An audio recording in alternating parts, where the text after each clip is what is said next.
स्वागत है आप सभी का tech study ITI YouTube channel पर। आईटीआई सीबीटी एग्जामिनेशन 2026 आप सबके स्टार्ट हो चुके हैं। तो उसी में यहाँ पे वेल्डर ट्रेड का एक 1 शॉट वीडियो आप सबके लिए यहाँ पे है, और ये पेपर 1 है। इसी तरीके से आपको हम यहाँ पे पेपर 2 एंड 3 भी कंप्लीट कराएंगे, अप्रॉक्स 4 या 5 पार्ट तक। इसमें आपको जैसा आपका सीबीटी एग्जाम आता है सेम उसी तरीके का 75 MCQ कराएंगे, जो कि प्रीवियस ईयर में पूछे भी गए हैं। इसमें आपके 38 क्वेश्चन होंगे ट्रेड थ्योरी के, WCS के 6, ईडी के 6 और एम्प्लॉयबिलिटी स्किल के 25 क्वेश्चंस होंगे। सेम यही पैटर्न आपका सीबीटी एग्जाम में होता है। तो प्लीज़ वीडियो को पूरा देखिएगा। अगर आप बिल्डर ट्रेड से हैं, एक वीडियो, 2 वीडियो, 3 वीडियो सिर्फ आप देख लेते हैं तो आप आसानी से सारे क्वेश्चंस अटेम्प्ट कर पाएंगे अपने सीबीटी एग्जामिनेशन में। तो वीडियो को प्लीज़ लाइक एंड चैनल को सब्सक्राइब जरूर कीजिएगा। साथ में कमेंट सेक्शन में आपको Telegram channel and WhatsApp channel की लिंक मिल जाएगी। वहाँ पर अगर आप जुड़ जाते हैं तो आपको सारी अपडेट व इन्फॉर्मेशन आने वाले टाइम में भी मिलती रहेगी, चाहे वो जॉब की हो, अप्रेंटिसशिप की हो या पढ़ाई की वीडियोज़ हो। प्ले स्टोर से आप हमारा टेक स्टडी आई ऐप भी डाउनलोड कर सकते हैं। वहाँ पे आपको अलग अलग टेस्ट सीरीज व कोर्सेज मिल जाएंगे, उन्हें भी आप लोग ज्वाइन कर सकते हैं। तो आइए बिना किसी देरी के वेल्डर ट्रेड थ्योरी का ये कंप्लीट पार्ट स्टार्ट करते हैं। वेल्डर ट्रेड का कहेंगे इसे, थ्योरी तो नहीं कहेंगे, क्योंकि इसमें हमने सारे सब्जेक्ट आपके लिए यहाँ पे इंक्लूड कर लिए हैं। तो क्वेश्चन नंबर 1 से स्टार्ट करते हैं। क्वेश्चन नंबर 1 है आपका, which operation is to remove burrs from a plate after cutting. काटने के बाद यानी कटिंग करने के बाद एक प्लेट से जो बर्स हैं उन्हें निकालने के लिए कौन सा ऑपरेशन किया जाता है? ब्रशिंग, फाइलिंग, स्क्रैपिंग या चीजलिंग। ठीक है, तो राइट आंसर आपका है फाइलिंग। काटने के बाद जो प्लेट के किनारे बर्स वगैरह रह जाती हैं, शार्प एजेज रह जाते हैं, उन्हें हम क्या करते हैं? फाइलिंग यानी फाइल यानी रेती की सहायता से उसे क्या करते हैं? स्मूथ कर देते हैं या रिमूव कर देते हैं। ठीक, इस तरह की बर्स रह जाती हैं, उन्हें हम फाइलिंग के थ्रू क्या करते हैं? ठीक करते हैं। ठीक है, तो पहले क्वेश्चन का आंसर क्या हो गया आपका? Option number B, filing. Next है question, which is to wear for safety while handling thin sheets. पतली चादर को संभालने के लिए कौन सी सुरक्षा को अपनाया जाता है? अगर आप एक पतली सीट्स हैं, चादर हैं, उन्हें आप हैंडल कर रहे हैं, ले जा रहे हैं इधर से उधर, तो क्या सेफ्टी अपनाएंगे आप? टोंग्स यानी चिमटे से पकड़ेंगे, क्लैंप, हैंड ग्लव्स या हैंड स्क्रीन। ध्यान दीजिए, उस टाइम पे हमें हैंड ग्लव्स पहनने होंगे, हाथ के दस्ताने पहनने होंगे, जिससे कि हमारा हाथ या हमारी फिंगर्स को चोट ना पहुंचे। ठीक, क्योंकि पतली सीट जो होती है वो अगर थोड़ा भी इधर उधर लगा तो आपके हाथ में आपकी स्किन जो है वो कट सकती है। ठीक है, तो हैंड ग्लव्स हमें वहां पे पहनने होंगे। राइट आंसर आपका हो जाएगा option number C, hand gloves.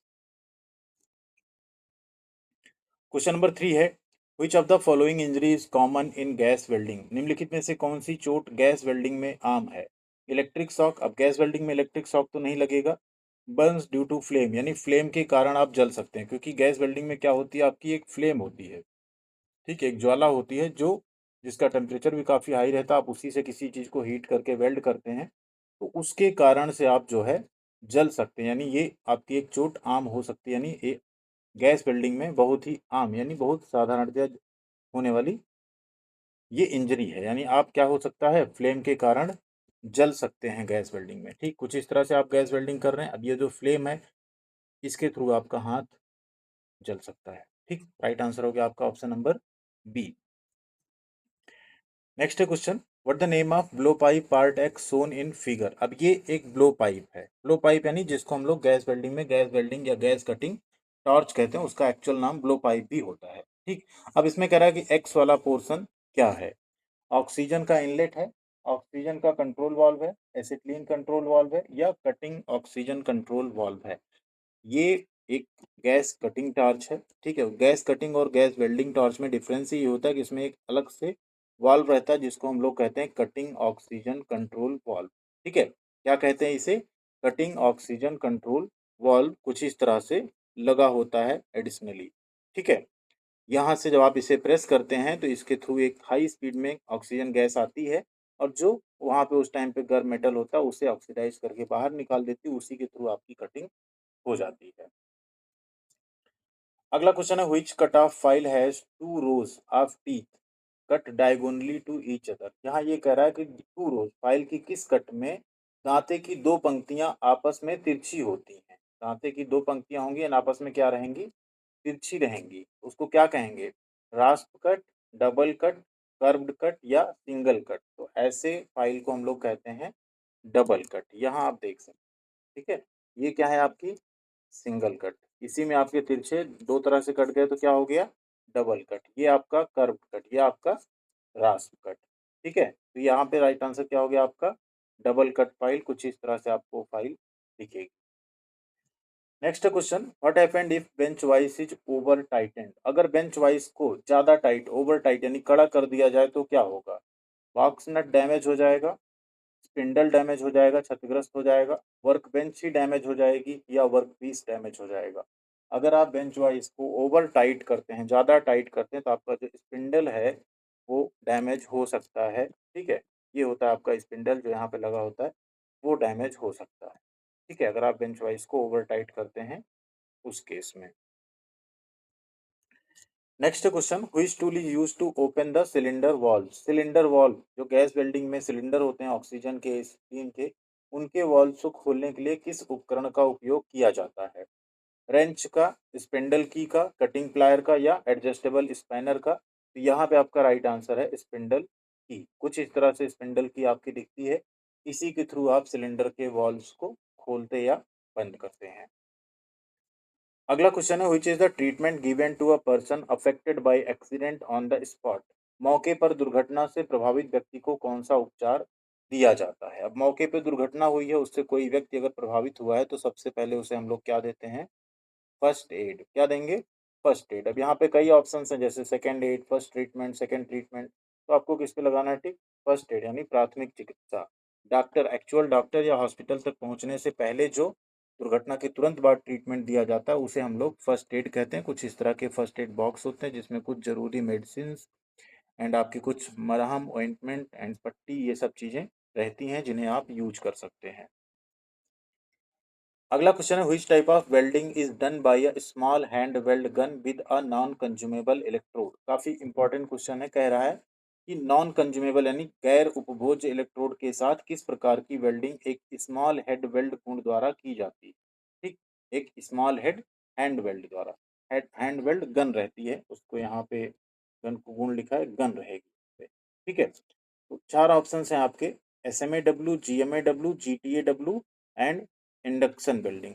अब नॉन कंज्यूमेबल इलेक्ट्रोड किस में प्रयोग होता है? वो टंगस्टन का होता है, और वो यूज होता है गैस टंगस्टन आर्क वेल्डिंग यानी टिग वेल्डिंग में। तो आपका राइट आंसर क्या हो गया? GTAW। यहाँ पे इस तरह से कुछ होता है आपका, ये एक टंगस्टन का इलेक्ट्रोड होता है जिसके थ्रू आर्क बनती है, और ये फिलर रॉड आपका होता है जो यहाँ पे आप लगा के इसके साथ वेल्ड करते हैं। ठीक है, अगला क्वेश्चन है यहाँ पे आप सबके लिए, which material is stored at the bottom compartment of acetylene gas purifier? Acetylene gas शोधक के निचले डिब्बे में, निचले हिस्से में कौन सी सामग्री संग्रहित रहती है? तो गैस शोधक जो होता है उसके निचले पोर्शन में आपका रहता है प्यूमिस स्टोन। क्या रहता है? Pumice stone. Option number C आपका यहाँ पे राइट आंसर है।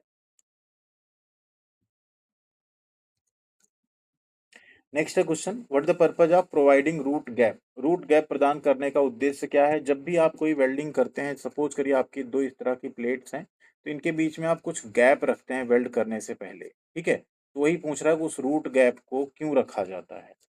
To avoid cracking, to avoid porosity यानी पोरसता से बचने के लिए, टू अवॉइड डिस्टॉर्शन विकृति से बचने के लिए, या to increase depth of penetration, penetration की गहराई बढ़ाने के लिए। तो राइट आंसर आपका है to increase the depth of penetration. अब क्या होता है, कई बार अगर आपकी कोई ज़्यादा मोटी प्लेट है, ठीक है, तो वहाँ पे अगर आप रूट गैप नहीं रखेंगे, ऊपर ऊपर आप वेल्ड करेंगे, तो क्या होगा कि अपर पोर्शन तो वेल्ड हो जाएगा लेकिन नीचे तक पेनिट्रेशन पहुँचेगा ही नहीं।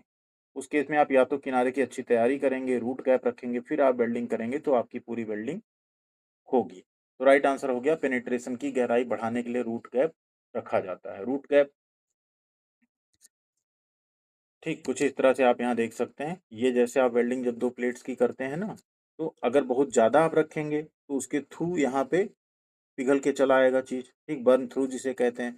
बहुत कम रखेंगे तो पेनिट्रेशन नहीं होगा, इसलिए बहुत यहाँ पे एग्जैक्टली रखना चाहिए। अलाउ कंट्रोल्ड रूट फ्यूजन, उसका काम क्या है? Reduce the risk of burn through, यानी ना बहुत कम रखना है ना बहुत ज़्यादा रखना होता है रूट गैप। अगला क्वेश्चन है, what the use of oxidizing flame? Oxidizing flame, ऑक्सीकरण ज्वाला, ठीक है, जो होती है उसका उपयोग क्या है? गैस वेल्डिंग में तीन तरह की ज्वाला होती है, एक न्यूट्रल फ्लेम, एक ऑक्सीडाइजिंग फ्लेम और एक कार्बोराइजिंग फ्लेम। तो जो ऑक्सीडाइजिंग फ्लेम है वो किसके लिए उपयुक्त होती है? Suitable for cast iron? बिल्कुल नहीं। Suitable for brass welding? हो सकता है, आगे देखें। और suitable for mild steel welding, नहीं। Suitable for stellite pipe welding, यहाँ राइट आंसर है ब्रास वेल्डिंग। जब भी हम ब्रास की वेल्डिंग करते हैं, ब्रास आप सबको पता है जिंक एंड कॉपर का यहाँ पे एलॉय होता है, ठीक, जिसमें जिंक का मेल्टिंग पॉइंट कॉपर से काफ़ी कम रहता है, तो इसकी वेल्डिंग थोड़ा क्रिटिकल हो जाती है, क्योंकि जिंक जो है, अगर कॉपर मेल्ट करने जाएंगे, जिंक उस टाइम पे इवेपोरेट होने लगता है, ठीक है। तो उस केस में यहाँ पे ऑक्सीडाइजिंग फ्लेम का यूज किया जाता है, किसमें, ब्रास वेल्डिंग यानी पीतल की वेल्डिंग के केस में, ठीक। ये तीन तरह की ज्वाला होती है, न्यूट्रल, ऑक्सीडाइजिंग जिसमें ऑक्सीजन ज़्यादा रहेगी, कार्बोराइजिंग जिसमें आपका एसिटिलीन ज़्यादा रहेगी, ठीक है। नेक्स्ट है question, which safety device is fitted to avoid explosion of acetylene generator due to high pressure. उच्च दबाव के कारण एसिटिलीन जनरेटर के विस्फोट से बचने के लिए कौन सा सुरक्षा उपकरण लगाया जाता है। Cylinder valve, acetylene generator outlet pipe, hydraulic back pressure valve या बैफल प्लेट। ध्यान दीजिए, यहाँ पे आपका राइट आंसर है, एसिटिलीन जनरेटर में विस्फोट ना हो उसके लिए हम लोग लगाते हैं हाइड्रोलिक बैक प्रेशर वाल्व। क्या लगाएंगे, हाइड्रोलिक बैक प्रेशर वाल्व। अगला क्वेश्चन है, which type of transformer used in arc welding. Arc welding में किस प्रकार के ट्रांसफार्मर का उपयोग किया जाता है। Step up, step down, 1 to 1 या capable of increasing supply voltage. तो वोल्टेज तो हमें बढ़ाना नहीं है, हमें यहाँ पे वोल्टेज कम और करंट ज़्यादा चाहिए, तो हम लोग यूज़ करते हैं step down transformer. Arc welding में हमेशा कौन सा ट्रांसफार्मर यूज होगा, स्टेप डाउन ट्रांसफार्मर। कुछ इस तरह का होगा आपका ट्रांसफार्मर, आपने देखा होगा वेल्डिंग करते टाइम। नेक्स्ट है question, which one of the following is used to convert AC to DC supply in a welding machine. Welding machine में एसी से डीसी सप्लाई में परिवर्तित करने के लिए निम्न में से किसका उपयोग किया जाता है। Rectifier set, motor generator set, engine generator set या वेल्डिंग ट्रांसफार्मर। यहाँ आपका राइट आंसर है ऑप्शन नंबर ए, रेक्टिफायर सेट। कुछ इस तरह से आपको रेक्टिफायर सेट दिखेगा, इसमें हम एसी टू डीसी सप्लाई यहाँ पे कर सकते हैं, एसी एंड डीसी दोनों पे ये काम कर सकता है आपका। नेक्स्ट है, what the name of joint if two members welded in the same plane. यदि एक ही लेवल में दो मेंबर को वेल्ड किया जाता है तो जॉइंट का नाम क्या होगा। एक ही लेवल मतलब होता है कि एक प्लेट मान लीजिए आपकी ये है, दूसरी आपकी ये है, सेम लेवल में अगर हम दोनों को वेल्ड करें तो इसे क्या कहेंगे, इसे हम लोग कहेंगे बट जॉइंट। क्या कहेंगे, butt joint. Option number C आपका यहाँ पे सही हो जाएगा। और जॉइंट्स आपको यहाँ हम दिखा दें, यह आपका बट जॉइंट, इसे कहते हैं लैप जॉइंट, जब एक प्लेट के ऊपर दूसरी प्लेट इस तरह से लैप में हो, ओवरलैप हो। यह आपका है कॉर्नर जॉइंट, यह आपका है टी जॉइंट और इसको कहते हैं हम लोग एज जॉइंट, ठीक है। तो ये हो गया आपका अलग अलग टाइप के जॉइंट्स। नेक्स्ट है question, which of the following gas is used in TIG welding. TIG welding में निम्न में से किस गैस का उपयोग किया जाता है। हीलियम, ऑक्सीजन, हाइड्रोजन या कार्बन डाइऑक्साइड। तो टिग वेल्डिंग में यहाँ पे हमेशा किसका यूज करते हैं हम लोग, हीलियम का। इनर्ट गैसेस प्रयोग की जाती है टिग और मिग में, तो यहाँ पे हीलियम आपकी प्रयोग की जाती है, कई बार आर्गन भी रहती है एंड कई बार आपका CO2 गैस भी मिग में प्रयोग की जाती है एज अ सील्डिंग गैस, ठीक। लेकिन अभी यहाँ हीलियम ऑप्शन है तो हीलियम आप लोग सही लगाएंगे। ये आपका टिक वेल्डिंग का सेटअप होता है और यहाँ पे ये सील्डिंग गैस होती है जो वेल्डिंग को एटमॉस्फेरिक चीज़ों से सुरक्षा करने के लिए दी जाती है, क्योंकि यहाँ पे जो आपका इलेक्ट्रोड या फिलर रॉड प्रयोग होता है उसके ऊपर कोई फ्लक्स की कोटिंग नहीं होती है आर्क वेल्डिंग की तरह। अगला क्वेश्चन है, व्हाट इज पोलैरिटी। पोलैरिटी क्या है। पोलैरिटी मीन्स होता है ध्रुवता। सर्किट ऑफ करंट, करंट का सर्किट है। डायरेक्शन ऑफ करंट, करंट की दिशा। Open circuit of current, current का खुला सर्किट या opposite direction of current, current की विपरीत दिशा। तो बेसिकली पोलैरिटी होती है डायरेक्शन ऑफ करंट, किस डायरेक्शन में करंट जा रहा है उसके हिसाब से हम ध्रुवता को डिसाइड करते हैं कि यह पॉजिटिव पोलैरिटी है या सॉरी स्ट्रेट पोलैरिटी है या रिवर्स पोलैरिटी है, ठीक। सीधी ध्रुवता है या विपरीत ध्रुवता है। तो क्या होती है सीधी ध्रुवता, अगर आपका जो वर्क पीस है, ठीक है, वो किससे जुड़ा हो, प्लस से, और इलेक्ट्रोड जुड़ा हो माइनस से, उसे कहते हैं यहाँ पे स्ट्रेट पोलैरिटी। और अगर वर्क पीस आपका माइनस से जुड़ा हो, इलेक्ट्रोड जुड़ा हो प्लस से, उसे कहते हैं रिवर्स पोलैरिटी। जो चीज़ प्लस से जुड़ी होती है उस पर लगभग 66% हीट मिलती डीसी वेल्डिंग में, और जो माइनस से जुड़ी उस पर 33%। इसीलिए जब मोटी प्लेट्स की वेल्डिंग करनी हो तो पॉजिटिव स्ट्रेट पोलैरिटी यूज करते हैं, जब पतली शीट्स की वेल्डिंग करनी हो तो रिवर्स पोलैरिटी का प्रयोग किया जाता है। अगला क्वेश्चन है, Which type of arc length produces deep penetration weld? किस प्रकार की आर्क की लंबाई गहरी पेनिट्रेशन वेल्ड पैदा करती है? Long arc length, short arc length, medium arc length या टू लॉन्ग आर्क लेंथ? यहाँ आपका राइट आंसर है शॉर्ट आर्क लेंथ। ठीक, गहरी पेनिट्रेशन किस में आपको मिलेगी? जो शॉर्ट आर्क होगी। ठीक, लॉन्ग आर्क में आपको नहीं मिलेगा, जो शॉर्ट आर्क होगी उसमें आपको ज़्यादा पेनिट्रेशन मिलेगा। ठीक है, ये आपको ध्यान रखना है। अगले क्वेश्चन पे चलते हैं। What defect you find in the given figure? अब एक फिगर आपको दिया गया है, इसमें पूछ रहा है कि आप ये कौन सा दोष देख रहे हैं। ठीक, यहाँ आर्क देखिए भागा हुआ है इधर। आर्क जनरली आपकी क्या बनती है? ऐसे सीधी बनती है। अगर आर्क इधर या इधर ऐसे भाग रही है तो उसे हम लोग कहते हैं आर्क ब्लो। ठीक है, आर्क ब्लो। आर्क का झटका नहीं कहेंगे, आर्क का बहना या आर्क ब्लो कहेंगे। ठीक है, और ये किस में होता है हमेशा? ये हमेशा डीसी वेल्डिंग में होता है। डीसी वेल्डिंग में इसलिए होता है क्योंकि इसमें प्लस और माइनस दो टर्मिनल होते हैं, तो कई बार इसमें जो एक मैग्नेटिक फील्ड जनरेट होता है वो आर्क को अपनी तरफ अट्रैक्ट करता है। उसी जहाँ एसी की बात करें तो यहाँ प्लस माइनस में करंट बदलता रहता है, इसलिए एसी वेल्डिंग में कभी भी आर्क ब्लो नहीं होता है। हमेशा किस में होगा? डीसी वेल्डिंग में। राइट आंसर क्या है? ये आर्क ब्लो है आपका।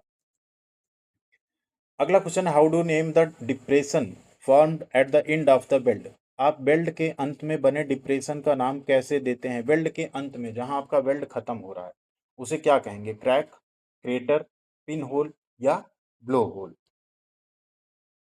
राइट आंसर है क्रेटर। जैसे आप यहाँ बेल्ट को एंड किया, आपका यहाँ पे बेल्ट देखिए, वीड यहाँ पे खत्म हुई, इस तरह से जो बन जाता है पोर्शन जिसको डिप्रेशन बोलते हैं एक तरह से, उसे हम लोग क्या कहते हैं? क्रेटर। क्या कहेंगे? क्रेटर। अगला क्वेश्चन है, what the name of last bit of an discarded electrode? एक खारिज इलेक्ट्रोड के अंतिम बिट का नाम क्या है? Red and, dead and, stub and या वेस्ट एंड? तो उसे हम लोग कहते हैं stub and. STUB, stub and. ये आपका इलेक्ट्रोड है, जब ये खत्म हो जाए, इसका जो ये एंड बचता है इसको हम लोग क्या बोल देते हैं? स्टब एंड बोल देते हैं। ठीक है, next question, what the composition of acetylene gas? अब एसिटिलीन गैस का आप सबको पता है, जो फॉर्मूला होता है वो होता है C2H2। अब इसमें कार्बन कितना परसेंट होता है, हाइड्रोजन कितना परसेंट होता है? तो कार्बन होता है 92.3% और हाइड्रोजन होता है 7.7%। ठीक है, कार्बन कितना? 92.3 एंड हाइड्रोजन कितना? 7.7। नेक्स्ट है आपका question, question number 24, what the root run? Root run क्या है? Backing run, the first run is root run, पहला रन ही रूट रन होता है। The third run is root run, तीसरा रन रूट रन होता है। या the second run is root run? ध्यान दीजिएगा, जो फर्स्ट रन होता है वेल्डिंग में, पहला जो रन होता है उसे ही हम लोग क्या कहते हैं? रूट रन कहते हैं। ठीक है, ये ध्यान देना है आपको। ये सपोज करिए आपने 3 बार में वेल्डिंग की, एक रेड से दिखाया गया है, एक ब्लू से दिखाया गया और एक यहाँ पे येलो से। तो ये रेड वाला रूट रन हुआ, ब्लू वाला फिल रन हुआ और ये वाला कैपिंग रन हुआ। ठीक, ऑप्शन नंबर ए, बी यहाँ पे सही है। Next question, what the main function of the flux coating in electrodes? Electrode में फ्लक्स कोटिंग का मुख्य कार्य क्या है? To prevent rusting, to stabilize the arc यानी आर्क को स्थिर रखने के लिए, to control arc temperature arc के तापमान को नियंत्रित करने के लिए, या टू इंक्रीज वेल्डिंग करंट बढ़ाने के लिए? यहाँ आपका राइट आंसर हो जाएगा टू स्टेबलाइज द आर्क। जो फ्लक्स कोटिंग होती है उसका काम होता है आर्क को स्थिर रखना, जिसके आपकी वेल्डिंग सही हो सके। ठीक है, यहाँ आप फ्लक्स का फंक्शन देख सकते हैं। सबसे पहले तो हैंडलिंग वगैरह आपकी आसान हो जाती है, फ्लोट आउट इम्प्योरिटी। ठीक, इम्प्योरिटी जो होती है ऊपर तैरने लगते हैं उस फ्लक्स के साथ। डायरेक्ट आर्क स्ट्रीम स्टेबलाइजर का काम करता है, इंसुलेटर का काम करता है, ऑक्सीडेशन रोकता है, ठीक, हीट को होल्ड करके रखता है। ये सारी चीज़ें यहाँ पे फ्लक्स के अंदर होती हैं, जिसमें आपका राइट आंसर क्या आता है? To stabilize the arc. अगला क्वेश्चन है, which welding process enables to weld dissimilar metal? किस वेल्डिंग प्रक्रिया से भिन्न धातुओं को वेल्ड किया जा सकता है? Brazing, seam welding, spot welding या फ्यूजन वेल्डिंग? तो ब्रेजिंग जो है, इसमें आप डिसिमिलर यानी अलग अलग भिन्न धातुओं को एक साथ वेल्ड कर सकते हैं। किसमें? ब्रेजिंग में। ठीक, ब्रेजिंग प्रक्रिया में आप अलग अलग धातुओं को एक साथ जोड़ सकते हैं, जरूरी नहीं वो सेम धातुएं। नेक्स्ट है question, which system of welding is free from arc blow? Welding का कौन सा सिस्टम आर्क ब्लो से मुक्त होता है? अभी थोड़ी देर पहले हमने आपको बताया था। AC welding, DC reverse polarity, DC straight polarity, welding with long arc. बहुत सारा ऑप्शन आपको इधर उधर कंफ्यूज करने के लिए देगा। आपको एक ही ऑप्शन पे स्टिक रहना, किस पे? एसी वेल्डिंग में आपका आर्क ब्लो नहीं होगा, ठीक, क्योंकि इसमें धारा प्लस माइनस में वेरी करती रहती है, ठीक। अगला क्वेश्चन है, which element is present in contact electrodes in large proportion. बड़े पैमाने पर कॉन्टैक्ट इलेक्ट्रोड में कौन सा तत्व मौजूद होता है? कार्बन, सिलिकॉन, मैग्नीज या आयरन पाउडर? राइट आंसर है आपका iron powder, option number D. Next question, what the name of short weld made prior to the welding to hold the plates in perfect alignment. प्लेटों को सही संरेखण में रखने के लिए वेल्डिंग से पहले किए गए शॉर्ट वेल्ड का नाम क्या है? बीड वेल्ड, टैक वेल्ड, स्ट्रिंग वीड या स्ट्रॉन्ग वेल्ड? यहाँ आपका राइट आंसर है, सही संरेखण में रखने के लिए वेल्डिंग से पहले हम लोग क्या करते हैं, छोटा छोटा टाँका लगाते हैं, उसको लोग कहते हैं टैक वेल्ड। जैसे ये है, यहाँ एक टैक लगा दिया, यहाँ एक टैक आपने वेल्ड कर दिया, अब ये प्लेट यहाँ पे ऑलरेडी फिक्स हो गई सीधी। अब आप यहाँ पे कंप्लीट अपनी वेल्डिंग कर सकते हैं। तो सही संरेखण यानी सही रेखा में रखने के लिए वेल्डिंग से पहले जो शॉर्ट यानी छोटे छोटे वेल्ड होते हैं, उन्हें हम लोग कहते हैं टैक वेल्ड। नेक्स्ट है question, what the purpose of inspection in welding. Welding में निरीक्षण का क्या उद्देश्य है? अब वेल्डिंग में इंस्पेक्शन का उद्देश्य क्या होता है? किसी भी चीज़ में निरीक्षण का उद्देश्य होता है कि हम जो उसकी दोष हों उसे हम डिसाइड कर सकें, यानी उसकी क्वालिटी हम डिसाइड कर सकें, ठीक है। तो कुछ ऑप्शंस हैं, determine faults and quality weld, दोष और गुणवत्ता वेल्ड निर्धारित करना, डिटरमाइन द मटेरियल, सामग्री का निर्धारण करना, determine the welded metal, welded धातु का निर्धारण करना, या डिटरमाइन द इलेक्ट्रोड फ्यूजिबिलिटी, इलेक्ट्रोड फ्यूजिबिलिटी निर्धारित करना। राइट आंसर है determine faults and quality weld, यानी दोष और गुणवत्ता वेल्ड को निर्धारित करने के लिए वेल्डिंग में निरीक्षण किया जाता है। अगला क्वेश्चन है, what type of test is visual inspection test. यहाँ कह रहा है विजुअल इंस्पेक्शन टेस्ट किस प्रकार का टेस्ट होता है। अब जब आप टेस्ट करते हैं, कोई मान लीजिए आपका एक वेल्डिंग जॉइंट है, ठीक है, ये आपका एक वेल्डिंग जॉइंट है। एक तो आप इसे देख के टेस्ट कर सकते हैं, बिना इसे काटे, बिना इसे तोड़े, ठीक है। दूसरा, इसको आप तोड़ के टेस्ट कर सकते हैं, अंदर स्लैग इंक्लूजन, क्रैक, ये सब चीज़ें तो नहीं है, इसका कुछ पोर्शन काट के आप टेस्ट कर सकते हैं, ठीक।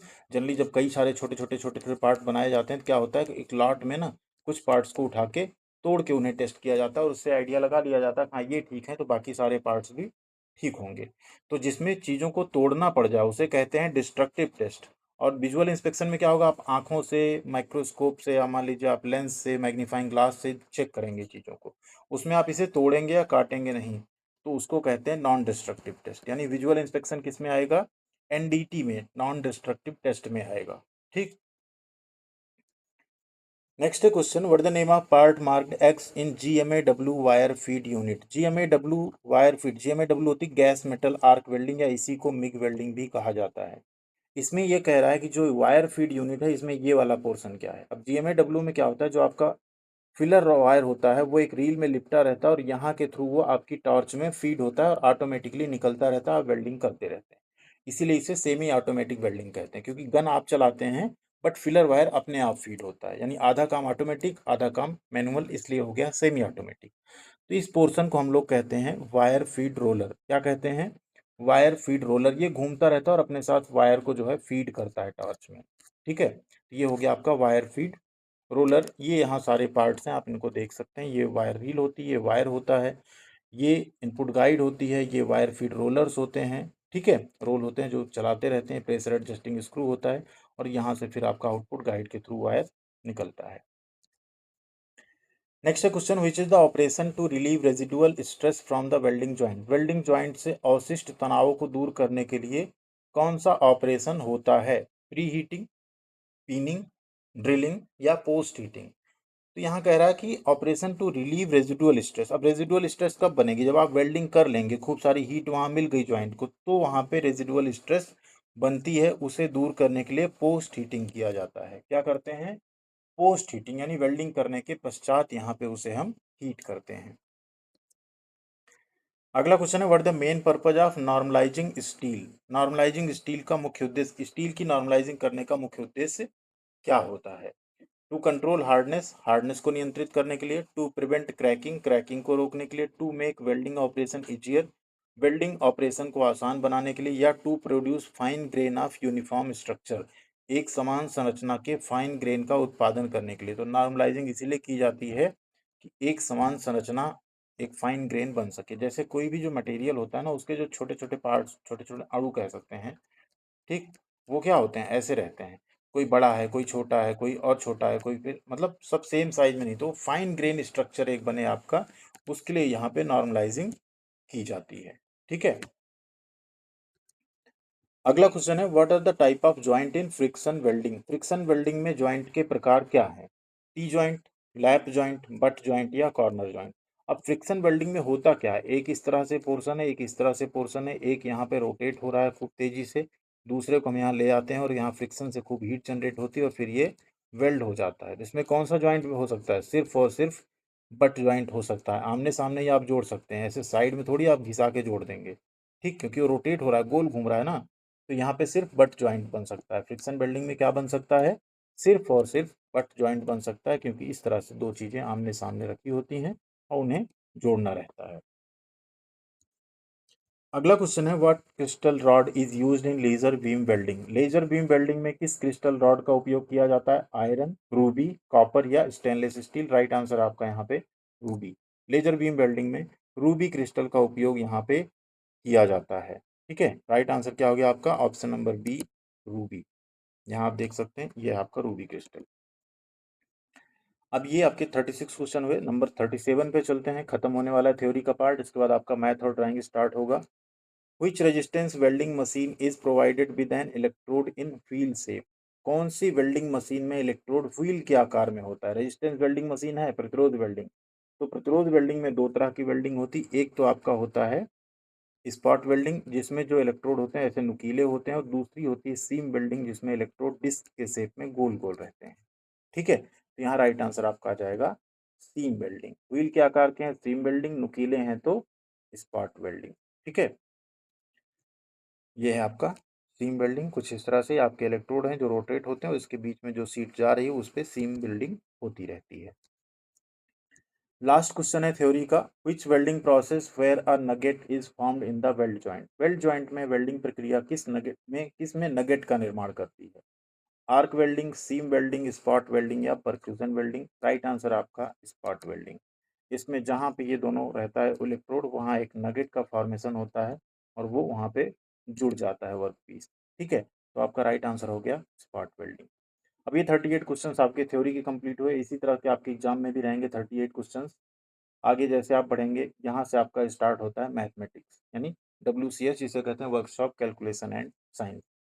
पहला ही क्वेश्चन है, what the perimeter of a rectangle whose length and breadth are 20 centimetre and 18 centimetre. एक आपका रेक्टेंगल यानी आयत है, उसकी 20 सेंटीमीटर है और ये 18 सेंटीमीटर। ठीक है, परिमाप यानी पी निकालना है। 2 × L + B, फॉर्मूला होता है 2 × 20 + 18 हो गया। 20 और 18 मिलकर 38 हुए, 38 को 2 में मल्टीप्लाई करो, कितना आ गया? 76। राइट आंसर हो गया 76 सेंटीमीटर। कैसी लग रही है आपको क्लास? आप लोग जरूर बताइएगा, अपने साथियों के साथ भी शेयर कीजिएगा, एंड प्लीज अभी भी लाइक नहीं किया तो लाइक जरूर कीजिएगा।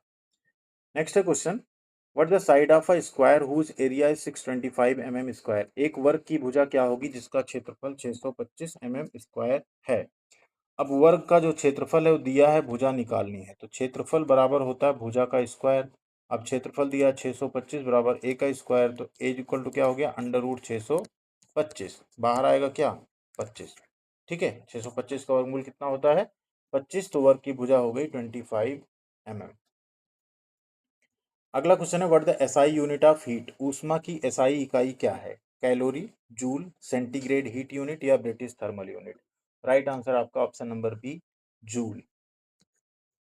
नेक्स्ट है question, which metals contained in brass alloy. पीतल में कौन कौन सी मिश्र धातुएं होती हैं? एक और अपील आप सबसे होगी, प्लेलिस्ट में आप लोग जरूर जाइएगा चैनल की, अलग अलग ट्रेड थ्योरी की, एम्प्लॉयबिलिटी स्किल की, WCS की, ED की सारी प्लेलिस्ट आपको मिल जाएगी। उसमें आप लोग जाके एक बार उनको डिटेल में जरूर देख लीजिएगा। एक एक दो दो वीडियो हैं सिर्फ ED WCS में, उसे अगर आप देख लेते हैं तो आप पूरे के पूरे 6 क्वेश्चन बहुत आसानी से ऐसे ही कर लेंगे बिना किसी डर के।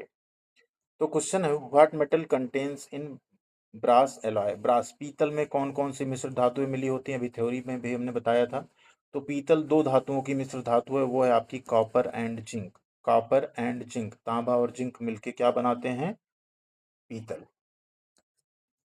अगला क्वेश्चन है व्हाट आर फंडामेंटल यूनिट्स, इनमें से मूलभूत इकाइयां कौन कौन सी हैं। तो मूलभूत इकाई कौन कौन सी, इसमें से लंबाई यानी लेंथ, मास एंड टाइम, लंबाई, द्रव्यमान और समय, ये आपकी क्या है, मूलभूत इकाइयां हैं। ठीक है, फंडामेंटल यूनिट्स हैं।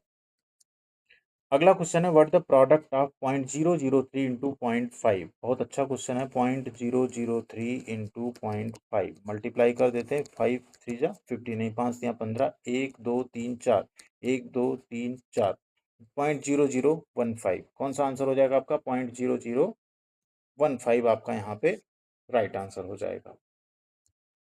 अगला क्वेश्चन है identify the name of tool, इस उपकरण को आपको पहचानना है, क्या है, straight pin hammer, cross pin hammer, ball pin hammer या मैलेट। राइट आंसर आपका मैलेट, यानी लकड़ी का हैमर या मैलेट कहते हैं इसको।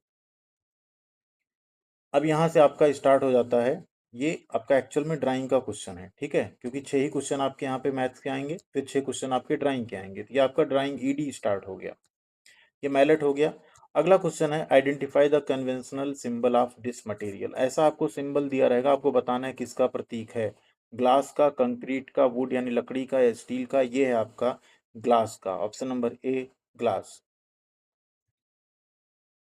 What is the trimmed size of A4 seat, A4 seat का ट्रिम किया हुआ आकार क्या है। अब A4 सीट का ट्रिम किया हुआ आकार रहता है 210 इंटू 297, ठीक है, कितना, 210 इंटू 297 mm, ये आपका A4 साइज का ट्रिम किया हुआ आकार रहता है।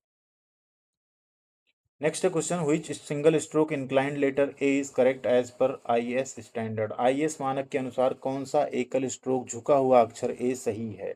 यहाँ अगर आप देखें तो ये आपका गड़बड़ है, ठीक, ड्राइंग के हिसाब से ये सही नहीं लिखा गया है, यहाँ पूरा एंड तक है भी नहीं, ये तो बिल्कुल भी गलत है, ये भी आपका आधे में ही लिख दिया गया।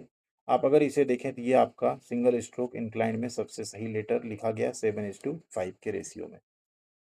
तो राइट आंसर आपका कौन सा है, ऑप्शन नंबर डी। अगला क्वेश्चन है which dimension correctly marked in the circle as पर स्टैंडर्ड, मानक के अनुसार वृत्त में कौन सा आयाम सही अंकित है। तो वृत्त का जो सही आयाम है वो इस तरह से दर्शाया जाता है, ठीक है, 550 आपका लिखा है, डायमीटर है उसका ये, बाकी इस तरह से एरो से दर्शाते हैं किसी सर्कल के डायमेंशन को। ये आपका राइट आंसर हो गया, option number C. Last question है यहाँ पे ईडी का, identify the name of tool, इस उपकरण को आपको पहचानना है, क्या है, double cutting shear, aviation shear, cutting plier या हाक बिल्ड सीयर। ये है आपका cutting plier, option number C cutting plier आपका राइट आंसर हो जाएगा। अब ये 50 क्वेश्चन हो गए आपके एक तरह से ट्रेड थ्योरी के, जिसमें ट्रेड थ्योरी के 38 क्वेश्चन, 6 क्वेश्चन WCS के और 6 क्वेश्चन ईडी के आपके हो गए। आगे स्टार्ट करते हैं, अब यहाँ से आपका होगा एम्प्लॉयबिलिटी स्किल स्टार्ट। इन 50 क्वेश्चंस में आपको एक साथ पास होना है। अगर आप प्लेलिस्ट की दी हुई मैथ एंड ड्राइंग की क्लास देख लेते, दिन में के 6 क्वेश्चन आप आसानी से 12 क्वेश्चन 12 नंबर 12 क्वेश्चन सही करेंगे तो आपके 24 मार्क्स ऐसे ही हो जाएंगे। थ्योरी के बचे 38 में से अगर आप 5-10 क्वेश्चन भी सही कर लेते तो आप आसानी से पास हो जाएंगे, आपका बैक नहीं लगेगा। बट आप टॉप होने के लिए पढ़िए, पास होने के लिए नहीं। स्टार्ट करते हैं एम्प्लॉयबिलिटी स्किल वाला पार्ट। क्वेश्चन नंबर 51 है, information like date of birth, permanent address from a part of one space in the resume, कई बार पूछा जा रहा है। ये क्वेश्चन जो भी यहाँ हम पढ़ा रहे हैं बार बार आप पूछे गए, 2023 में, 24 में, 25 में, आप सबसे बार बार यही क्वेश्चन पूछे जा रहे हैं। जन्म तिथि, अस्थायी पता जैसी जानकारी रिज्यूमे में किसी के किस चीज का हिस्सा होती है। कैरियर ऑब्जेक्टिव का, नहीं कैरियर के उद्देश्यों का, वो तो नहीं हो सकता। पर्सनल डिटेल, ये सारी आपकी पर्सनल डिटेल है बेसिकली, तो ये आपकी पर्सनल डिटेल का ही व्यक्तिगत विवरण का हिस्सा रहेंगे। क्वेश्चन नंबर 52 होगा, which of the following websites are not popular for finding jobs, निम्नलिखित में से कौन सी वेबसाइट नौकरी खोजने के लिए लोकप्रिय नहीं है। लिंक्डइन, सीरोज, naukri.com या twitter.com। राइट आंसर आपका, सॉरी तो गलत टिक हो गया था वहाँ पे, तो इसका राइट आंसर हो जाएगा twitter.com, क्योंकि ये आपका क्या है, एक सोशल मीडिया प्लेटफॉर्म है। अगला क्वेश्चन है सीपीयू कंसिस्ट ऑफ, अब कंप्यूटर का जो सीपीयू होता है जिसे हम बोलते हैं सेंट्रल प्रोसेसिंग यूनिट, उसके दो पार्ट्स होते हैं एक्चुअल में। तो सीपीयू के दो पार्ट कौन कौन से हैं, वो हैं आपके कंट्रोल यूनिट एंड ALU, ठीक है। तो ये आपका ऑप्शन ए राइट आंसर हो जाएगा, कंट्रोल यूनिट एंड ALU। अगला क्वेश्चन है for smart goal S stands for. Smart लक्ष्य के लिए एस का अर्थ क्या है? तो एस का अर्थ होता है यहाँ पे स्पेसिफिक। पूरे स्मार्ट का अगर फुल फॉर्म देखें, कई बार पूछा जाता है। S for specific, M for measurable, A for attainable, R for relevant और टी फॉर टाइम बेस्ड। ये इसका फुल फॉर्म होता है कि जो आपका गोल निर्धारित करें आप कभी, वो स्पेसिफिक हो, मेजरेबल हो, अटेनेबल यानी प्राप्त करने योग्य हो, रिलेवेंट हो आपके, और टाइम बेस्ड हो, उसका टाइमलाइन निर्धारित हो कब तक उसे पूरा करना है। अगला क्वेश्चन है which one is the latest and effective means of modern communication. आधुनिक संचार का नवीनतम और प्रभावी साधन कौन सा है? Fax, postal mail, electronic mail या मैसेज थ्रू टीवी। आधुनिक संचार का सबसे यहाँ पे नवीनतम और प्रभावी साधन है आपका इलेक्ट्रॉनिक मेल, यानी जिसे हम ईमेल कहते हैं। नेक्स्ट है question the expansion of cedo is. Cedo का विस्तार बताना है, तो सीडो का फुल फॉर्म होता है स्मॉल इंडस्ट्रीज डेवलपमेंट ऑर्गेनाइजेशन। ध्यान दीजिएगा, स्मॉल इंडस्ट्रीज डेवलपमेंट ऑर्गेनाइजेशन। ठीक है। अगला क्वेश्चन है during using ATM authentication is provided by customer bye entering. ATM का उपयोग करने के दौरान ग्राहक द्वारा दर्ज करके प्रमाणीकरण प्रदान किया जाता है। आप क्या एंटर करते हैं कि आप ही कस्टमर हैं उस एटीएम के, इसे एंटर करते हैं आप पिन। क्या एंटर करते हैं? पिन। ऑप्शन नंबर सी आपका सही होगा। एटीएम जब भी आप यूज करते हो आप वहां पे पिन एंटर कर देते हैं। अगला क्वेश्चन है 1 बाइट इज इक्वल टू। अब 1 बाइट में कितने बिट्स होते हैं? 1 byte is equal to 8 bits. Option number C आपका यहाँ पे राइट आंसर होगा। नेक्स्ट है question choose the correct punctuation mark after the word Rohan in the given sentence. Rohan, David and Ram are playing hide and seek. अब रोहन और David दोनों नाम है जिसके बीच में कॉमा आना चाहिए। क्या होगा राइट आंसर आपका? Comma. Rohan comma David and Ram are playing hide and seek. Goals are categorised as. अब लक्ष्य जो होते हैं उनको कैसे वर्गीकृत किया गया? जैसे आप कोई लक्ष्य लेते हैं, छोटा लक्ष्य लेते हैं छोटे टर्म का जिसको कहते हैं, और एक होता है लॉन्ग टर्म का। तो यहाँ पे जो गोल होते हैं दो तरीके के होते हैं, एक होता है शॉर्ट टर्म और एक होता है लॉन्ग टर्म। जैसे शॉर्ट टर्म का आपका गोल हो सकता है आईटीआई पास करना। लॉन्ग टर्म का आपका गोल बहुत बड़ा हो सकता है, आपको घर बनाना है, आपको कुछ और करना है, आपको मम्मी पापा का ध्यान रखना है, आपको बड़ी गाड़ी लेनी है, जो भी हो। ठीक है, शॉर्ट टर्म गोल आपका हो सकता है आईटीआई पास करना, सरकारी नौकरी लेना है, ये सब शॉर्ट टर्म गोल होते हैं। लॉन्ग टर्म गोल और ज़्यादा बड़े होते हैं लाइफ के। ठीक है, तो गोल दो तरीके के होते हैं, शॉर्ट टर्म और लॉन्ग टर्म। नेक्स्ट है question the enterprises engage in the production of goods is known as. माल के उत्पादन में लगे उद्यमों को किस रूप में जाना जाता है? Manufacturing enterprise, service enterprise, micro enterprises या मैक्रो एंटरप्राइजेस। राइट आंसर आपका उसे हम लोग कहते हैं मैन्युफैक्चरिंग एंटरप्राइजेस, यानी निर्माण उद्यम।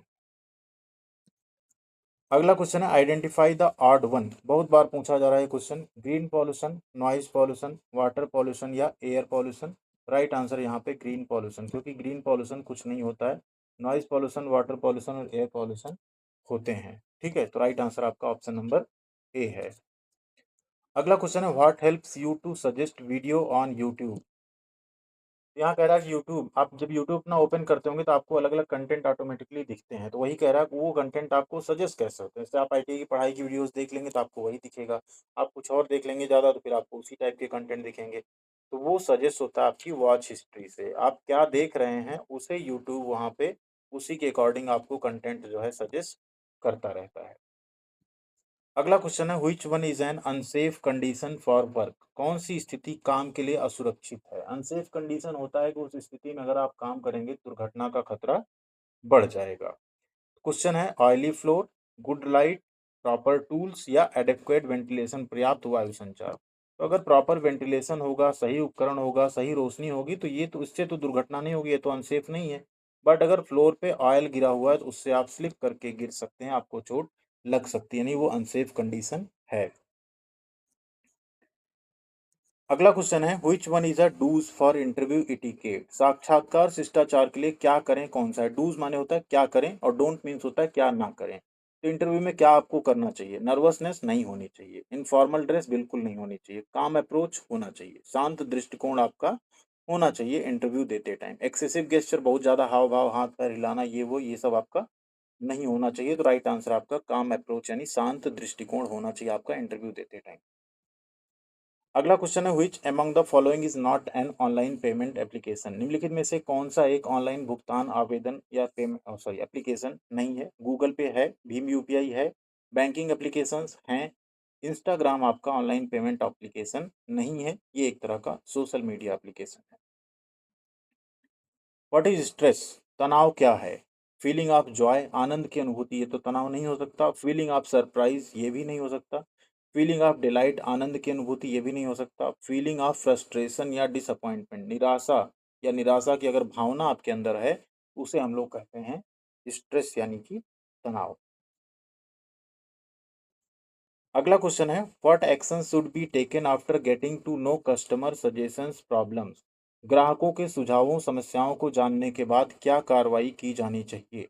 अब ग्राहक के सुझाव समस्या को अगर आप जान लिए तो आस्क एंड सॉल्व, ये तो दो काम से नहीं चलेगा। आस्क एक्ट, अब पूछते ही आप एक्ट तो नहीं करेंगे, तो सबसे पहले आता है आस्क यानी पहले उनसे पूछें, फिर कैटेगराइज करें किस कैटेगरी की वो समस्या है उनकी, फिर उस पर एक्शन लें, काम करें उस पर, और फिर उनसे वापस फॉलो अप लें, पूछें कि क्या आपकी समस्या वो सॉल्व हो गई। ठीक है, तो ये आपका राइट आंसर है ask, categorise, act and follow.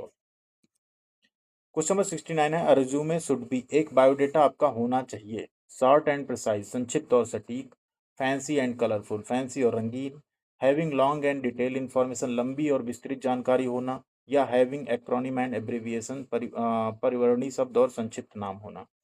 Right answer आपका शॉर्ट एंड प्रिसाइज, आपका बायोडेटा शॉर्ट एंड प्रिसाइज होना चाहिए। क्वेश्चन है fill in the blank with correct word, सही शब्द से रिक्त स्थान की पूर्ति करनी है। दे स्पेस गुड फ्रेंड्स, वह, अब दे के साथ क्या आएगा? Are, they are good friends. ठीक है, ऑप्शन नंबर सी आपका सही हो जाएगा, वह अच्छे दोस्त हैं, वह सब क्या है? अच्छे दोस्त हैं। क्वेश्चन नंबर 71 है what is the full form of NAPS, NAPS का पूरा नाम क्या है? National appraisal promotion scheme, national apprenticeship promotion scheme, national appreciation pro scheme, या national apparent provident scheme. Right answer है आपका national apprenticeship promotion scheme. Apprenticeship को promote करने के लिए NAPS योजना लाई गई है, ITI अप्रेंटिसशिप के लिए स्पेशली। नेक्स्ट है question space is a way to understand the customers needs to emotions by asking questions, प्रश्न पूछकर ग्राहक की जरूरतों और भावनाओं को समझने का एक तरीका है। अपोलोजाइज, माफी मांगे, प्रोबिंग, जांच, एक्सप्लेनिंग, या अंडरस्टैंडिंग। तो जो प्रोबिंग है ये एक तरीका है कस्टमर की नीड और इमोशन को अंडरस्टैंड करने का बाय आस्किंग क्वेश्चन, उनसे क्वेश्चन पूछ पूछ के जांच कर करके आप उनकी नीड और इमोशन को समझ सकते हैं। ऑप्शन नंबर बी आपका सही हो जाएगा। नेक्स्ट है question computer network that spans a regional, national और ग्लोबल एरिया इज कॉल्ड, एक क्षेत्रीय, राष्ट्रीय या वैश्विक क्षेत्र में फैले कंप्यूटर नेटवर्क को कहा जाता है। लैन, मैन, वैन, या कैन। राइट आंसर आपका वैन यानी wide area network. Local area network छोटी दूरी के लिए है, वैन वाइड एरिया नेटवर्क बड़ी दूरी के लिए। इसका एग्जाम्पल है आपका इंटरनेट। अगला क्वेश्चन है gesture, brisk and erect walking, सोच, हाव भाव, तेज और सीधा चलना क्या दिखाता है? बोर्डम यानी उदास हैं आप, डिफेंसिवनेस बचाव, कॉन्फिडेंस आत्मविश्वास, या इनसिक्योरिटी। अगर आप ब्रिस्क एंड थोड़ा सा तेज एंड सीधा हो के आप अगर चल रहे हैं यहाँ पे, तो उसे हम लोग कहेंगे कॉन्फिडेंस दर्शाता है वो। ठीक है, अगला क्वेश्चन है it is best to ask space questions when asking questions, प्रश्न पूछते समय किस तरह के प्रश्न पूछना अच्छा माना जाता है? Open and close ended, rude, personal, या सेंसिटिव। राइट आंसर आपका open and close ended, question हमेशा ओपन एंड क्लोज एंडेड होने चाहिए। ऐसे क्वेश्चन को सबसे बेस्ट क्वेश्चन या उसकी क्वेश्चन आस्किंग की टेक्निक मानी जाती है। ये टोटल आपके 75 क्वेश्चन हो गए, जिसमें आपके 38 स्टेट थ्योरी के, 6 वर्कशॉप कैलकुलेशन एंड साइंस के, 6 इंजीनियरिंग ड्राइंग के, और 25 क्वेश्चन एम्प्लॉयबिलिटी स्किल के थे। इन्हें आप लोग जरूर देखिएगा। क्लास 2 एंड क्लास 3 भी इसके बाद आपको मिलेगी, एंड यही 3 क्लास आपको वेल्डर ट्रेड थ्योरी यानी वेल्डर का CBT एग्जाम आसानी से पास करा देगी। Thank you very much. Last में फिर आपसे अपील करेंगे, वीडियो को शेयर, चैनल को सब्सक्राइब एंड वीडियो को लाइक जरूर कीजिएगा, और हमारे साथ व्हाट्सअप एंड टेलीग्राम पे भी जुड़िएगा। हम आपके ITI पास होने के बाद भी आपके लिए अच्छे अच्छे कंटेंट लाते रहेंगे। ITI CBT एग्जाम तो अभी आप पास करेंगे, अप्रेंटिसशिप जॉब की अपडेट, उनके फॉर्म भरने की वीडियोज, उनसे रिजल्ट से रिलेटेड अपडेट, सब कुछ आपको मिलता रहेगा इस चैनल पे। थैंक यू वेरी मच, ख्याल रखिएगा अपना, मिलते हैं अगली अपडेट के साथ अगले वीडियो में।